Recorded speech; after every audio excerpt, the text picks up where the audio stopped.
ఏంటంటే కొంతకాలం శ్రమలు వస్తాయి, అప్పుడు దేవునికి మొరపెడతారు.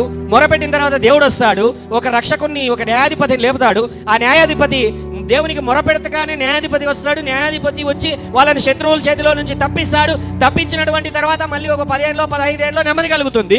మళ్ళీ పడిపోతారు, మళ్ళీ మొరపెడతారు, మళ్ళీ శత్రువులు వస్తారు, మళ్ళీ మొరపెడతారు, మళ్ళీ యుద్ధం, మళ్ళీ ఒక న్యాయాధిపతి. ఆ న్యాయాధిపతి వచ్చి రక్షిస్తాడు.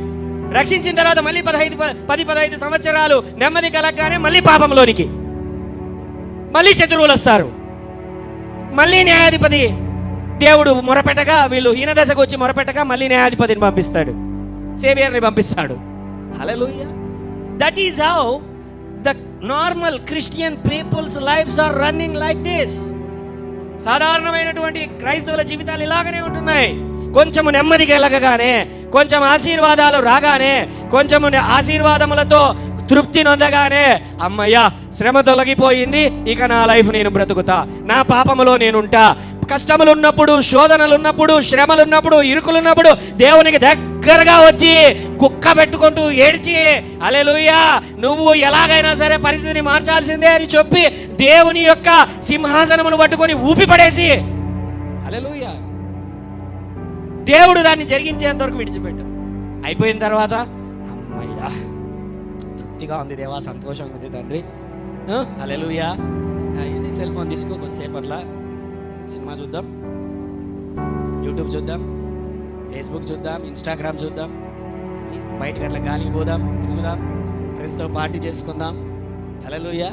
ఇంటికి రాగానే మళ్ళీ బైబిల్ ప్రార్థన అంటే ఇంతకాలం ప్రార్థన చేసుకున్నా, ఇంతకాలం బైబిల్ చదివా, కొంచెం టేక్ రెస్ట్, హల్లెలూయా, రెస్ట్ అయిపో, ఇంకా రెస్ట్ ఇన్ పీస్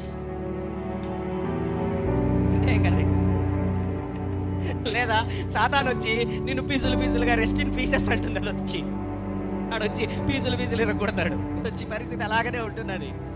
ఎప్పుడైతే దేవునికి దూరం అవుతూ, ప్రేయర్లెస్నెస్ ఈజ్ ఎ సిన్, ప్రార్థన లేమి అనేది పాపం.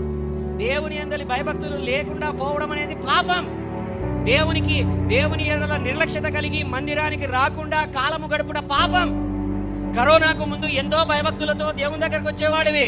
కరోనా తర్వాత, కరోనా సమయంలో సెల్ ఫోన్లకు అలవాటు పడిపోయావు, సోషల్ మీడియాకి అలవాటు పడిపోయావు, దైవజనుల వాక్యానికి అలవాటు పడిపోయావు. మంచిదే, హల్లెలూయా హల్లెలూయా. అలాగనే అలవాటు పడిపోయావు. ఇంకంతే, ఇంకా ఆదివారం ఆరాధనకు రావడం మానిపోయాం. ఇంట్లో బంధువులు వచ్చినారంటే ఆదివారం డుమ్మా, లేకపోతే తుమ్మినా డుమ్మా, దగ్గినా డుమ్మా, వంట చేయడం ఆలస్యం అయితే డుమ్మా, పాలేసేవాడు లేటుగా వస్తే డుమ్మా. ఏంటి అంటే సెల్ ఫోన్ పక్కన పెట్టుకోవడము, వంట వండుకుంటా ఉండడము, వాక్యం వింటా ఉండడం ఆదివారం కూడా. హల్లెలూయా. నువ్వు దేవుని ఎడల భయభక్తులు కలిగి ఉన్నావా? బయటికి పోతా ఇయర్ ఫోన్స్ పెట్టుకొని యూట్యూబ్ లేకపోతే జోబిలో పెట్టుకొని వాక్యం వింటే సరిపోతుంది అని చెప్పి బిజినెస్కి వెళ్ళిపోవడం శాపం. అది అశ్రద్ధతో దేవుని ఆదివారమును, దేవుని యొక్క శుభదినమును ఆచరించుట, అది అశ్రద్ధతో ఉండుట శాపం. అదే ప్రేయర్లెస్నెస్, లైఫ్లెస్నెస్, జీవము లేనటువంటి జీవితం. అది బ్రతికున్నావు అనేటువంటి పేరు మాత్రమే నీకున్నది, కానీ నువ్వు చచ్చిన వాడితో సమానము. దేవుని ఎడల భయభక్తులు లేనటువంటి జీవితం కలిగి ఉన్నావా, చచ్చిన వాడితో సమానమే. Hallelujah. Learn faith, learn fear, honour the Lord. దేవునిని గణపరచు, విశ్వాసం ఉంచు, దేవుని పైన ఆధారపడు. హల్లెలూయా హల్లెలూయా. బైబిల్లో ఇంతకుముందు చాలాసార్లు పంచుకున్నా, బుక్కావాని తైలములో చచ్చిన ఈగలు అని ప్రసంగిలో వస్తుంది. బుక్కావాని తైలములో చచ్చిన ఈగలు అనేటువంటి మాట అంటే ఏంటంటే అది ఒక సెంట్, చాలా ఫ్లేవర్, మంచి స్మెల్, సువాసన భరితమైనది. అయితే దానిలోనికి ఈగలు వచ్చి పడడం వలన వెంటనే ఆ యొక్క ఫ్లేవర్ అంతా కూడా మెల్లమెల్లగా ఆ కీటకములు పడడం వల్ల, చనిపోవడం వల్ల ఏమైపోతుందంటే అది వెంటనే కంపు కొట్టడం ప్రారంభిస్తుందంట. జాగ్రత్తగా కాపాడుకోవాలి ఆ ఫ్లేవర్ని, ఆ యొక్క యాంబియన్స్ని, దానికి సంబంధించినటువంటి ఆ యొక్క స్మెల్ని వాడు కాపాడుకుంటూ ఉండాలా.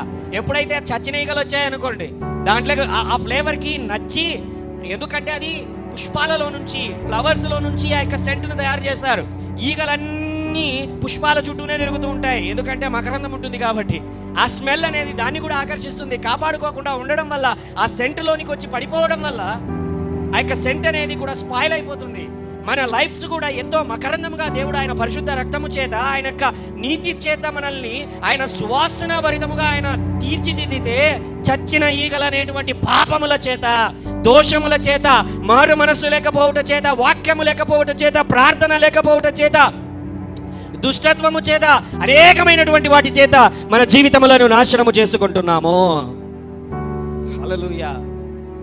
దేవుని యొక్క సన్నిధిలో భయభక్తులు కలిగి ఆయన సన్నిధిని వెతుకుట, ప్రార్థనను వెతుకుట ప్రారంభించాలి. ప్రేయర్లెస్నెస్, హీన దశకు వచ్చేసారు వాళ్ళు. ఎందుకు? భయం లేదు, ప్రార్థన లేదు, దేవుణ్ణి భయపడడం మానేసి దయ్యములకు భయపడడం మొదలు పెట్టారు. చాలా మంది అండి ఇప్పటికీ ఫోన్లు చేస్తారు కొంతమంది నాకు, పాస్టర్ గారు ఆ రోడ్లో పోతా ఉంటే నిమ్మకాయలతో కేసానండి,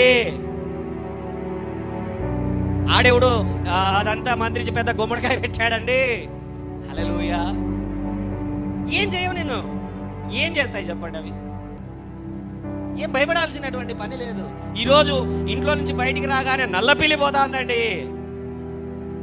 అది ఏదో తాగడానికో తినడానికో పోతా ఉంది. అది కూడా అనుకొని ఉంటుంది, ఈడేది నాకు అడ్డం పడ్డాడని నిన్ను చూసి. హల్లెలూయా. నేనేదో హ్యాపీగా పోతా ఉంటే నాకు అడ్డం వచ్చాడు వీడని అది కూడా అనుకొని ఉంటుంది. అంతే, ఏమి ఉండదు అది. హల్లెలూయా.